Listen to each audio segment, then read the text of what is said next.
Le rapporteur, vous avez la parole. Merci, Monsieur le Président. Chers collègues, la peine de mort est abolie en France depuis 1981. Son interdiction figure dans notre Constitution depuis 2007.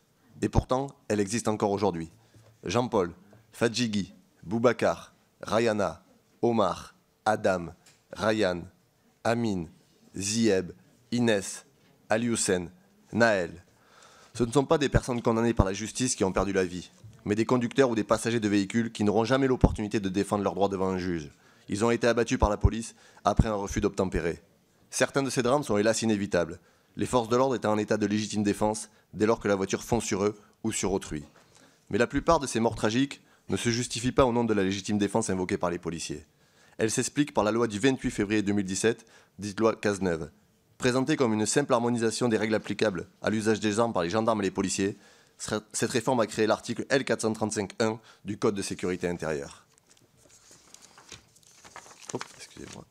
C'est l'aboutissement, cette proposition de loi Bernard Cazeneuve, de mois de surenchère politique, alimentée par la pression constante des syndicats policiers de l'époque.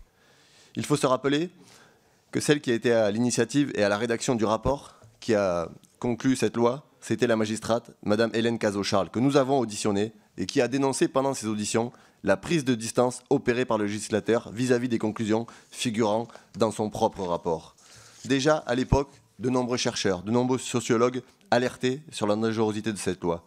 Dans un avis rendu le 17 janvier 2017 sur le projet de loi, la défenseure des droits s'était opposée à l'évolution de la législation ainsi opérée. Je cite, « Le projet de loi complexifie le régime juridique de l'usage des armes en donnant le sentiment d'une plus grande liberté pour les forces de l'ordre, au risque d'augmenter leur utilisation, alors que les cas prévus sont couverts par le régime général de la légitime défense et l'état de nécessité, dès lors que l'usage de la force doit être nécessaire et proportionné, conformément aux exigences de l'article 2 de la Convention européenne des droits de l'homme. La doctrine juridique a également émis des critiques sévères. Madame Catherine Touziano, maître de conférence à l'Université de Toulon, a estimé qu'il y a une importante marge d'appréciation laissée à la charge de l'agent, laquelle est de nature à priver les fonctionnaires de la sécurité juridique indispensable en ce domaine. En tant que rapporteur de la proposition de loi déposée dans le cadre de la niche parlementaire du groupe de la France Insoumise, j'ai souhaité auditionner les syndicats policiers. Je regrette que seule la CGT Police ait répondu à ma demande d'audition. Cela en dit long sur le mépris flagrant pour le Parlement et inquiétant pour notre démocratie.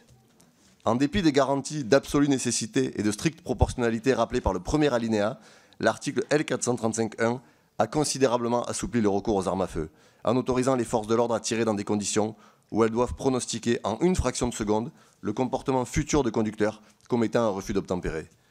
L'ouverture du feu dépend ainsi d'une interprétation prédictive et donc par essence subjective d'un danger potentiel et non avéré. Il s'agit d'une forme de légitime défense anticipative, pour laquelle l'exigence d'un danger objectif, réel et actuel n'est plus requise. Cette évolution législative constitue l'une des dérives qui caractérise aujourd'hui l'institution policière. Elle va à l'encontre des valeurs démocratiques et de l'intérêt général qu'elle est pourtant censée servir. Le bilan humain qui en découle est particulièrement lourd. J'ai rappelé en introduction le nom des victimes. Si la gendarmerie peut aujourd'hui se féliciter de ne dénombrer aucune victime à la suite de tirs réalisés sur des véhicules en mouvement, les chiffres explosent en zone police. Non seulement le nombre de tirs a sensiblement augmenté entre 2012 et 2017 et 2017 et 2022, mais le nombre de tirs mortels a été multiplié par près de 5 depuis la promulgation de la loi Cazeneuve en 2017. 13 personnes ont été tuées par la police à la suite de refus d'obtempérer en 2022. En comparaison, l'Allemagne, pays souvent pris comme exemple dès lors qu'il faut justifier n'importe quelle réforme néolibérale, a une seule personne qui est décédée pour un refus d'obtempérer au cours de la dernière décennie. Cette stratégie sécuritaire est aussi inefficace que meurtrière. Inefficace car elle est impuissante à juguler la hausse du nombre de refus d'obtempérer ces dernières années, quand bien même plus de 4 refus d'obtempérer sur 5 ne représentent aucun caractère dangereux selon les chiffres de la sécurité routière. Meurtrière car elle laisse la possibilité à des agents de police, souvent jeunes, insuffisamment formés, ni entraînés au tir, à ouvrir le feu dans des conditions qui ne sont pas celles de la légitime défense prévue par l'article 122.5 du Code pénal et interprétée strictement par la jurisprudence. Sacrifier le droit à la vie, protégé par l'article 2 de la Convention européenne des droits de l'homme, ne permettra jamais de renforcer la sécurité. C'est une illusion dont nous devons sortir avant qu'il ne soit trop tard, alors que la fracture entre la police et une partie de la population, notamment des jeunes issus des quartiers populaires, ne cesse de s'accroître chaque jour un peu plus. Cette proposition de loi, déposée par le groupe parlementaire de la France Insoumise, poursuit un objectif simple, abroger l'article L435-1 du Code de sécurité intérieure. Ce texte, contrairement à ce que j'ai pu entendre, ne privera aucunement les forces de l'ordre de se défendre si elles sont agressées. Elles agiront ainsi dans le respect de la légitime défense, comme elles l'ont toujours fait jusqu'à la loi du 28 février 2017, comme chaque citoyenne et chaque citoyen, sous le contrôle de la justice. Députés de la République, il nous revient de mettre un terme à cette spirale de violence qui a déjà coûté la vie à trop de personnes. En tant que rapporteur de cette proposition de loi, j'ai auditionné les familles de victimes des tirs mortels commis par la police. J'ai été frappé par leur dignité, leur courage et leur détermination à porter une parole qui ne trouve pas la place qu'elle mérite dans le traitement médiatique de ces drames. Ce texte est aussi l'occasion de leur rendre hommage et de continuer un combat auquel se rallient de nombreux collectifs citoyens et associations de défense des droits de l'homme. Il vise aussi à restaurer la fonction première d'une police républicaine, conformément à l'article 12 de la Déclaration des droits de l'homme et du citoyen de 1789, que vous me permettrez de citer. La force publique est instituée pour l'avantage de tous, et non pour l'utilité particulière de ceux auxquels elle est confiée. Plus de 2 siècles plus tard, nous devons rester fidèles aux idéaux de la Révolution française, à l'heure où les forces réactionnaires sont prêtes à écarter nos libertés publiques, pour assouvir les fantasmes sécuritaires et racistes. Cette proposition de loi est enfin l'occasion de défendre nos principes et les droits fondamentaux que nous devons garantir à chacune et chacun d'entre nous. 65% des Françaises et des Français sont favorables à l'abrogation de la loi Cazeneuve de 2017.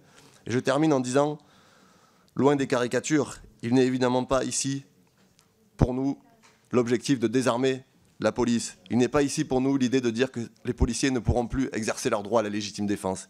Il est simplement le cas de dire, et le moment de dire, que la légitime défense pour les policiers doit être la même que pour tous les citoyens.